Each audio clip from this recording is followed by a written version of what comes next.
Excellence, Alassane Ouattara, président de la République de Côte d'Ivoire, mon frère et conseiller économique, Majesté le roi Mohamed VI, roi du Maroc, nous nous réjouissons et nous nous félicitons de votre présence ici, qui démontre votre engagement panafricain, votre foi dans la dignité et l'unité de l'Afrique, ce qui ne nous étonne guère quand on connaît le rôle joué par le Maroc sous votre grand-père Mohamed V dans le soutien au mouvement de libération et dans la création de l'OUA. Excellence, M. Donald Tusk, président du Conseil européen, co-président du 3e sommet Union africaine-Union européenne. Excellence, Mesdames, Messieurs les chefs d'État et de gouvernement. Excellence, M. Antonio Guterres, secrétaire général de l'Organisation des Nations Unies. Excellence, M. Jean-Claude Juncker, président de la Commission de l'Union européenne. Excellence, M. Moussa Faki, président de la Commission de l'Union africaine. Mesdames, Messieurs les ministres, Mesdames, Messieurs les représentants des organisations internationales, Mesdames, Messieurs les membres du corps diplomatique et consulaire, Mesdames, Messieurs, j'éprouve toujours un immense plaisir à me retrouver dans cette belle ville d'Abidjan, capitale d'un pays frère, voisin, dont la généreuse hospitalité, toute africaine, mérite notre profonde gratitude. Je suis d'autant heureux que je me retrouve avec mon frère et ami, le président Alassane Dramane Ouattara, sous la conduite duquel la Côte d'Ivoire s'affirme sur le chemin du développement et de l'intégration africaine. En ma qualité de président en exercice de l'Union africaine, je voudrais dire toute mon appréciation des dispositions idoines prises par les autorités ivoiriennes pour créer le cadre idéal nous permettant de faire face aux devoirs qui nous interpellent, celui d'assurer le renouveau du partenariat Union européenne-Union africaine. Majesté, Mesdames, Messieurs, lors de notre 4e sommet qui s'est tenu à Bruxelles en avril 2014, nous avons pris des engagements dans le cadre d'une déclaration politique assortie d'une feuille de route pour la période 2014-2017. En dépit des progrès indéniables réalisés dans notre coopération, l'atteinte de nos objectifs est compromise par des défis sécuritaires et humanitaires, la persistance des conflits et la recrudescence des activités terroristes, sans occulter bien sûr les changements climatiques et la création cruciale du financement du développement. Ensemble, l'Union européenne et l'Union africaine se sont investis pour apporter des réponses appropriées à ces préoccupations majeures dans le cadre du G5 Sahel. Et là, nous saluons le rôle joué par la France et le président Macron et nous invitons tous les autres pays européens à se joindre à la France pour permettre au G5 Sahel d'être opérationnel. Du sommet de la Valette sur la migration, des COP 21, 22 et 23, de la conférence des Nations Unies sur les ODD et de celle d'Addis Abeba sur le financement du développement. Voilà pourquoi nous abordons avec un optimisme fondé ce 5e sommet Union africaine-Union européenne, qui a pour thème investir dans la jeunesse pour une croissance inclusive, accélérée et un développement durable. Ce thème est d'autant plus d'actualité que l'Union africaine considère que la dividende démocratique comme le facteur essentiel du développement. En 2014, à Bruxelles, l'atmosphère était clairement à l'optimisme. Ces 2 dernières années ont, hélas, beaucoup changé les perspectives concernant l'Afrique. On ne pouvait pas en effet imaginer à Bruxelles que les prix des matières premières et la demande internationale concernant ces ressources allaient diminuer de manière significative. On ne pouvait pas imaginer aussi que le résultat central du modèle de développement chinois allait secouer l'ensemble des indicateurs économiques globaux.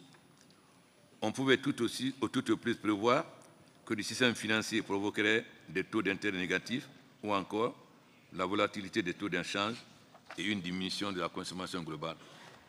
On n'avait pas à l'esprit que l'éruption du populisme pouvait déboucher sur de violentes réactions à l'égard des migrants. On n'imaginait pas que l'accélération des changements technologiques irait de pair avec une accélération accentuée des inégalités. Majesté, Mesdames, Messieurs, l'Afrique a connu en 2015-2016, tout comme d'autres régions du monde, les pires années depuis le début du siècle, qu'il s'agisse du recul des progrès dans le domaine sociopolitique, de l'apparition du terrorisme dans le Sahel et les zones arides. À cette violence est venue s'ajouter la détérioration des indicateurs macroéconomiques au cours des deux dernières décennies. Le contexte mondial ne nous a pas aidés non plus. La conférence d'Addis Abeba sur le financement du développement ou le COP21, notre continent s'est présenté plus préparé que jamais.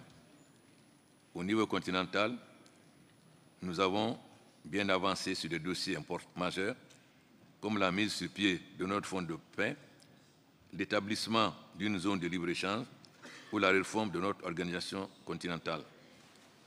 Ce que je veux dire, c'est que nous avons progressé dans les domaines où il est possible d'avancer. Des difficultés ne nous ont pas épargnés, mais aujourd'hui, on peut se féliciter de ne pas avoir à baisser les bras. Comme vous le savez, l'Afrique comptera en 2050 près de 2,4 milliards d'habitants, majoritairement composés de jeunes. Des stratégies et mécanismes destinés à promouvoir l'épanouissement des jeunes, l'autonomisation des femmes et la protection des jeunes filles sont plus que jamais nécessaires en vue de faire de cette explosion démographique une opportunité économique assurant une croissance soutenue et durable. Il va sans dire que la prospérité que nous ambitionnons passera nécessairement d'abord par le développement du secteur rural, principale source de revenus et gage de la sécurité alimentaire dans nos populations. Il nous appartient de mobiliser les financements nécessaires pour l'aménagement des terres et la maîtrise de la gestion de l'eau. La prospérité de l'Afrique passera aussi par le développement des infrastructures, notamment énergie, base des industrialisations du continent, source de valeur ajoutée et de création de milliers d'emplois pour les jeunes. Je voudrais ici saluer la coopération entre l'Union européenne et l'Union africaine pour la mise en œuvre de l'initiative africaine pour les énergies renouvelables, conçue par les Africains pour les Africains. Et nous saluons le rôle joué par notre banque, la BAD, sous la direction de notre frère. Enfin, on ne saurait parler de véritable prospérité si on ne donnait à nos jeunes les compétences adéquates pour accéder au marché du travail. C'est pourquoi je tiens à mettre un accent particulier sur le soutien à la santé, à l'éducation et à la formation professionnelle. Je souhaiterais également souligner l'importance de promouvoir le secteur privé en Afrique en raison de sa capacité d'absorber le plus grand nombre de demandes d'emploi, en particulier chez les jeunes. Il me semble par conséquent indispensable de promouvoir des investissements privés en Afrique tout en créant des conditions favorables pour l'investisseur et surtout d'approfondir le processus d'intégration économique de notre continent. Majesté, Mesdames, Messieurs, comme je l'ai toujours dit, l'Afrique a décidé de parler d'une même voix et de prendre en main son destin. Notre intégration politique, économique et financière ne peut que renforcer notre crédibilité. Le partenariat Union européenne-Union africaine se fonde sur un nouveau paradigme gagnant-gagnant dans la perspective de la mise en œuvre de l'agenda 2030 des CDD, des ODD, qui rime avec la vision 2063 de l'Afrique dont mon cher frère est le champion. Les progrès indéniables enregistrés par l'Afrique dans le cadre de la bonne gouvernance et de la croissance montrent à suffisance la capacité de notre continent à entretenir des partenariats équilibrés et viables. En ce qui concerne la bonne gestion, notre région a encore battu tous les records de progrès de l'indice de climat de la Banque mondiale. Notre dette a certes augmenté, mais elle est toujours en dessous de 50% par rapport au PIB, c'est-à-dire un des taux les plus bas du monde. Par ailleurs, notre inflation en général est maîtrisée. Nos investissements en infrastructures sont ambitieux. On ne connaît plus les grandes inaugurations de grands travaux. La forte croissance de la demande d'électricité en Afrique durant les prochaines décennies, consécutive à la progression de sa population, demande davantage d'investissements dans ce secteur stratégique. D'où la priorité qu'il convient d'accorder à ce secteur.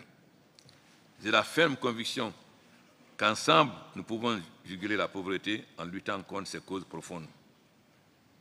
L'interdépendance entre l'Europe et l'Afrique nous commande à œuvrer pour la mise en place d'un espace de coopération solidaire, capable de sceller davantage les relations qui ont uni le peuple tout au long de l'histoire.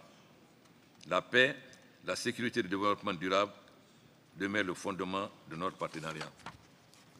Nous serons ensemble pour relever les défis sécuritaires et humanitaires, notamment dans le Sahel. Nous conjuguerons nos efforts dans la lutte implacable contre le terrorisme, le trafic de drogue et la traite des êtres humains. Donnons-nous la main pour apporter des solutions plus humaines à cette crise migratoire qui vicie les relations entre le Nord et le Sud. Nous condamnons énergiquement les actes abominables commis dans certains pays de la route migratoire de l'Afrique vers l'Europe, notamment en Libye. Ces faits sont intolérables et inacceptables. La communauté internationale doit prendre des mesures fermes pour mettre fin à ces crimes d'un autre âge. Majesté, Mesdames, Messieurs, au moment où nous nous engageons vers la mise en place d'un nouveau partenariat, je voudrais déjà me féliciter de l'appui constant de l'Union européenne qui demeure l'un des partenaires privilégiés de notre continent. Je tiens à mettre en exergue le Fonds fiduciaire d'urgence pour la lutte contre les causes profondes de la migration irrégulière, comprenant un volet pour le financement de l'emploi jeune en Afrique. Le plan d'investissement extérieur mis en place pour financer le développement durable en Afrique, ainsi que les opportunités offertes par l'UE pour faire face aux méfaits des changements climatiques sur le continent. Majesté, Mesdames, Messieurs, je reste confiant en l'avenir radieux de la coopération Union européenne-Union africaine, car les priorités du nouveau partenariat ont été choisies par l'Afrique et traduisent les attentes de nos populations, notamment en matière de paix et de sécurité, développement économique et social, ainsi que de la bonne gouvernance. L'atteinte de ces objectifs profitera avant tout, bien naturellement, à la jeunesse, qui trouvera en Afrique la clé de son bien-être et de son épanouissement dans des États désormais plus résilients. Vive la coopération entre l'Union africaine et l'Union européenne. Vive la coopération internationale. Je vous remercie.